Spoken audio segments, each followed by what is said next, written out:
Hey, welcome to The Explainer. Today, we're going to try and unravel a word that, we all think we know. Teaching. It sounds super simple, right?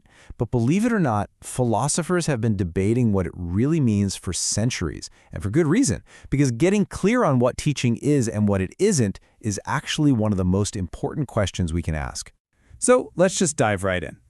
Is this teaching? I mean, you've created a situation where that child is probably going to learn something, and they're going to learn it fast. But something about it just feels wrong, doesn't it? This question gets right to the heart of our whole mystery. Just because an action causes learning, does that automatically make it teaching? And this, right here, is the central problem. Look, we can cause learning through all sorts of things, through training, through conditioning, even through propaganda.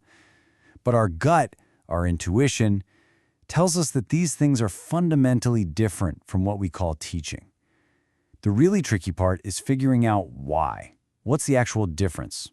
Okay, so to start untangling this whole mess, let's look at our first big clue. And it has to do with separating the intent to teach from the success of learning.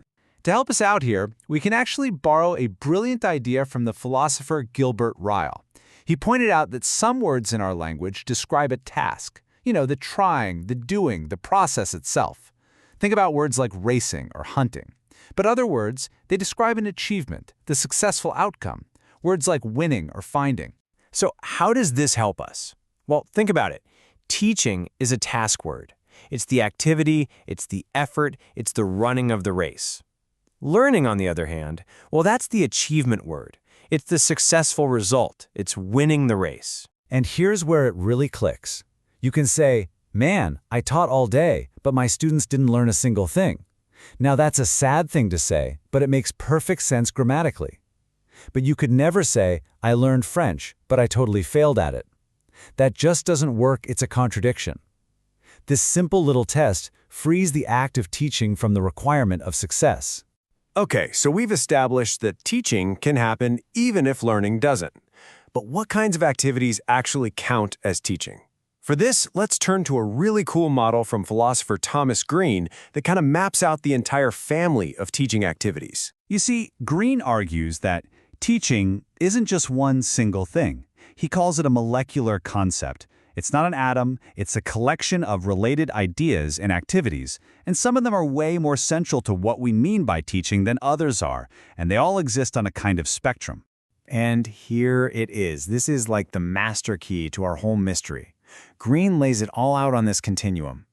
Over on one end, you have activities that shape behavior, things like training and conditioning. And on the other end, you have activities that shape beliefs, like instructing and indoctrinating. And right there in the middle, that's what he calls the region of intelligence. And this is where things get really interesting. At the absolute heart of this intelligent region, we find instructing. You can think of this as the gold standard, the ideal form of teaching. It's a conversation. It's about giving reasons, weighing evidence, and engaging in real arguments. The ultimate goal isn't just to get someone to believe something, it's to help them understand why it's true. But on the other side of belief shaping, we find its dark twin, indoctrination. Now, indoctrination can look a lot like instruction on the surface. There are words, there are explanations, but its goal is the exact opposite. It's all about installing beliefs that are meant to be held without any questions, completely separate from any evidence. So the fundamental difference here, it all boils down to their relationship with evidence. Instruction is aiming for what Green calls an evidential style of belief. It welcomes questions. It's open to being changed by new evidence. Indoctrination, though, aims for a non-evidential style. It's designed to protect a belief at all costs, even if that means ignoring or hiding any evidence that contradicts it. All right, so just when you think we have the answer, another philosopher, R.S. Peters, comes along and adds this fascinating twist. He challenges us to think not just about what we're teaching, but about the very nature of how we do it. So Peters basically questions this whole model of thinking about education as a trip to some final destination, like creating an end product. He asks, what if the most important things in education aren't found in the final outcome, but somewhere else entirely? This old debate over the word's Latin roots actually captures the tension perfectly.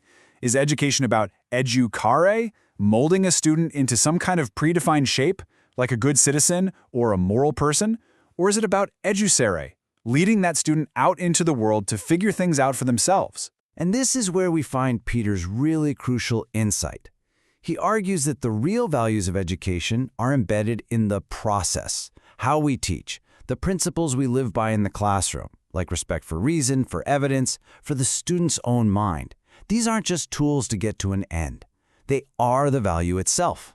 So what's the big takeaway here? Why does this philosophical deep dive actually matter in the real world? Okay, let's bring this all home. Because when you get right down to it, how we define teaching is a choice with enormous, real-world consequences. Do we want an education system that prioritizes instruction? One that creates critical thinkers who can have reasoned debates? Or do we settle for systems that lean more towards indoctrination, protecting certain ideas from any criticism just to make sure everyone complies? This isn't just a word game. It's a choice about the kind of society we want to build. Ultimately, every single school, every curriculum, every teacher out there is operating on a definition of teaching, whether they say it out loud or not. So the question for all of us is this: what definition are we using right now, and what does that choice say about the future we're actually creating? Thanks for joining me on The Explainer.